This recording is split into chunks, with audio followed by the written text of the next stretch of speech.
Сіз денсаулыққа пайдалы деп ойлап жүрген нәрселердің кейбірі шын мәнінде зиян болуы мүмкін бе?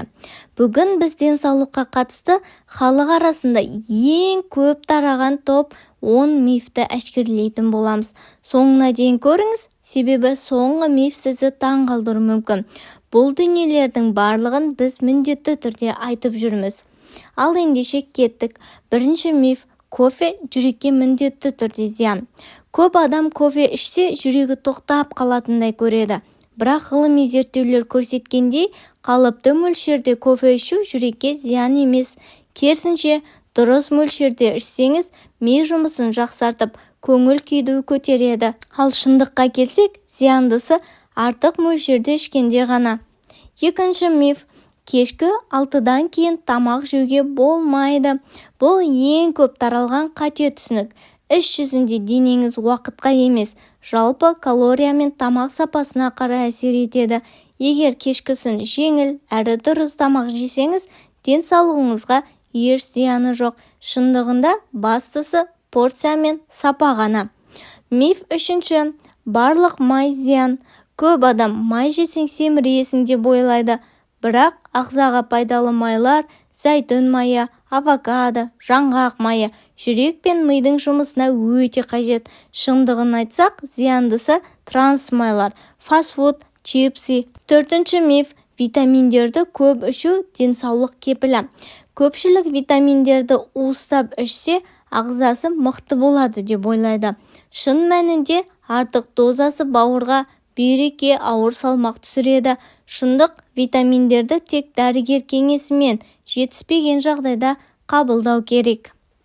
Топ 5-ке де келдік. Бесінші: қызыл шарап күнде ішсе пайдалы.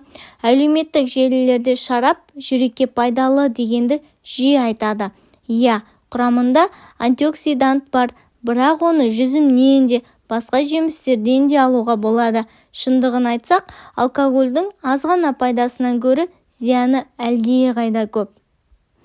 Алтыншы миф: суықта жүрсең міндетті түрде ауырасың. Ата-аналар қалың киін, тоңып қаласың, ауырасың дейді.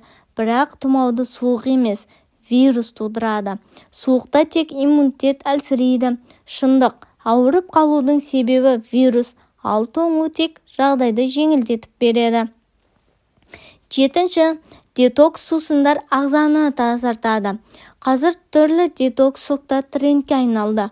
Бірақ адам ағзасында онсыз да табиғи тазалаушы жүйе бар: бауыр мен бүйрек. Шындығында келсек, детокс сусындар маркетинг қана. Сегізінші: таңғы ас ішпесең денсаулығың бұзылады. Иә, кей адамдарға таңғы ас пайдалы, бірақ бәріне міндетті емес. Кейбіреулерге аралыға шығу жақсы әсер етеді. Шындығын айтсақ, бастысы күнделікті дұрыс тамақтану режимі. Тоғызыншы: жаттығудан кейін міндетті түрде ауырсыну болуы керек. Кейбіреулер бұлшықет ауырмаса спорт босқа өтті деп ойлайды. Бірақ ауырсыну тек ағза бейімделмеген кезде болады. Шындығын айтсақ, жаттығудың тиімділігін ауырсынумен өлшеуге болмайды. Енді кезекті 10-шы соңғы мифқа берсек: дәріні неғұрлым қымбат алсаң, соғұрлым жақсы әсер етеді. Көп адам қымбат дәрі сапалы деп ойлайды, бірақ дәрілердің құны көбінесе бренд пен маркетингке байланысты. Шындығын айтсақ, негізгі әсер етуші зат бірдей болса, арзан да, қымбат та бірдей нәтиже береді. Міне достар, денсаулыққа қатысты ең көп тараған 10 мифті талқыладық. Есте сақтаңыз, бәрін естігенге емес, тек ғылыми деректерге сену керек. Егер сіз білетін басқа миф болса, пікірге жазып кетіңіз. Ал бізбен бірге болсаңыз, денсаулығыңызға абай болыңыз.